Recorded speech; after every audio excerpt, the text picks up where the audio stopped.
नमस्ते। आज की इस खास पड़ताल में आपका स्वागत है। भारत एक ऐसा देश जो अपनी शानदार ऐतिहासिक धरोहरों के लिए पूरी दुनिया में जाना जाता है। लेकिन जरा सोचिए, इन जगमगाती इमारतों और कहानियों के ठीक पीछे कुछ अनसुलझी गहरी परछाइयां भी तो छिपी हैं, है ना? आज हम बिल्कुल निष्पक्ष होकर भारतीय लोक कथाओं और कुछ ऐसी रहस्यमयी जगहों की गहराई में उतरने वाले हैं जिनके नाम से ही लोगों की रूह काम जाती है। अब एक बहुत ही दिलचस्प सवाल उठता है। दिन के उजाले में जो जगहें बिल्कुल आम, खूबसूरत और शांत नजर आती हैं, वो शाम ढलते ही इतनी डरावनी क्यों हो जाती हैं?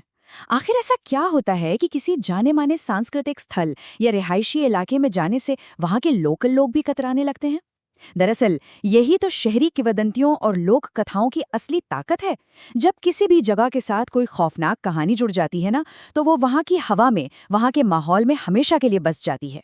बस हमारी आज की इस पड़ताल का मुख्य फोकस इन्हीं अनसुलझे पहलुओं को करीब से समझना है। तो चलिए बिना देरी किए अपनी इस यात्रा का रूट मैप देख लेते हैं। सबसे पहले हम भारत के रहस्यमयी जगहों का एक ओवरव्यू लेंगे, फिर सीधे चलेंगे शापित भानगढ़ किले की ओर। उसके बाद डाउ हिल के घने जंगलों का सफर तय करेंगे। इसके बाद हम देखेंगे कि कैसे बड़े शहरों के बीच भी खौफ पनपता है। फिर हम चलेंगे दिल्ली की मशहूर अग्रसेन की बावली, और आखिर में हम इस सवाल का जवाब ढूंढेंगे कि ये सब महज एक लोक कथा है या कोई हकीकत। शुरुआत करते हैं भारत की उन रहस्यमयी जगहों से जो परछाइयों, फुसफुसाहटों और रात की सख्त पाबंदियों के लिए जानी जाती हैं। जी हाँ, हमारे देश में कुछ ऐसे स्पॉट्स हैं जो अजीबोगरीब आवाज़ों और अनजान आकृतियों की अफवाहों से इस कदर घिरे हैं कि वहाँ रात में जाना तक प्रशासनिक तौर पर बैन है। अब बात करते हैं राजस्थान की सुंदरता और खंडहरों के बीच खड़े शापित भानगढ़ किले की। अरावली की पहाड़ियों के बीच बसा ये किला दिन की रोशनी में जितना ज्यादा खूबसूरत और आकर्षक लगता है ना, रात के अंधेरे में इसका माहौल उतना ही खौफनाक माना जाता है। तो आखिर वहां हुआ क्या था? चलिए इस पूरी कहानी को स्टेप बाय स्टेप समझते हैं। स्थानीय किंवदंतियों की माने तो बात शुरू होती है एक तांत्रिक से, जिसे भानगढ़ की राजकुमारी रत्नावती से एक तरफा प्यार हो गया था। जब उस तांत्रिक ने काले जादू के जरिए राजकुमारी को वश में करने की कोशिश की और वो पूरी तरह से नाकाम रहा, तो गुस्से में आकर उसने मरने से ठीक पहले पूरे भानगढ़ नगर को विनाश का श्राप दे दिया। कहा जाता है कि उसी श्राप की वजह से भानगढ़ रातों रात वीरान हो गया। और हैरानी की बात तो ये है कि आज भी कई लोगों का दावा है कि इन वीरान खंडहरों से अजीबोगरीब आवाजें आती हैं। भानगढ़ से निकलकर अब हम चलते हैं पश्चिम बंगाल। बात करते हैं डाउ हिल के जंगलों की, जहां धुंध और परछाइयों का राज चलता है। कुर्सियांग में मौजूद ये जगह अपनी घनी सफेद धुंध और रोंगटे खड़े कर देने वाली कहानियों के लिए पूरे देश में मशहूर है। अब यहाँ जो बात सबसे ज्यादा ध्यान खींचने वाली है वो ये कि ये महज हवाई बातें नहीं हैं। स्थानीय ग्रामीणों के बहुत ही पक्के दावे हैं। जरा सोचिए, कई लोग उस घने जंगल में एक बिना सिर वाले लड़के को भटकते और फिर अचानक से गायब होते देखने की बात कहते हैं। इतना ही नहीं, वहीं पास में मौजूद विक्टोरिया बॉयज स्कूल को लेकर भी भूतिया होने की ढेरों अफवाहें हैं। और इसका असर इतना गहरा है कि गांव वाले शाम होते ही उन रास्तों से गुजरने से साफ बचते हैं। ये साफ दिखाता है कि कोई कहानी लोगों की रोजमर्रा की जिंदगी और उनके व्यवहार को किस हद तक बदल सकती है। अब आप सोच रहे होंगे कि ये सब तो वीरान जंगलों या पुराने किलों में ही होता है, राइट? तो चलिए अब फोकस करते हैं शहरों के बीच बसे खौफ पर, यानी मुंबई और मेरठ की शहरी किंवदंतियों पर। ये साबित करता है कि भारी आबादी वाले चहल पहल से भरे आधुनिक कंक्रीट के जंगलों में भी रहस्यमयी कहानियां बड़ी आसानी से अपना घर बना सकती हैं। आइए इसे थोड़ा और करीब से देखते हैं। मुंबई और मेरठ की ये दो जगहें एक बहुत ही दिलचस्प कंट्रास्ट पेश करती हैं।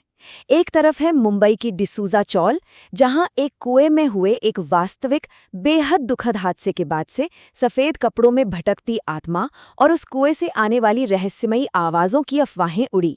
और दूसरी तरफ है मेरठ का वीरान जीपी ब्लॉक, जहां स्थानीय लोग बिल्कुल अलग ही दावा करते हैं। मोमबत्ती की रोशनी में बैठे चार पुरुष और लाल कपड़ों में एक महिला को देखने का दावा।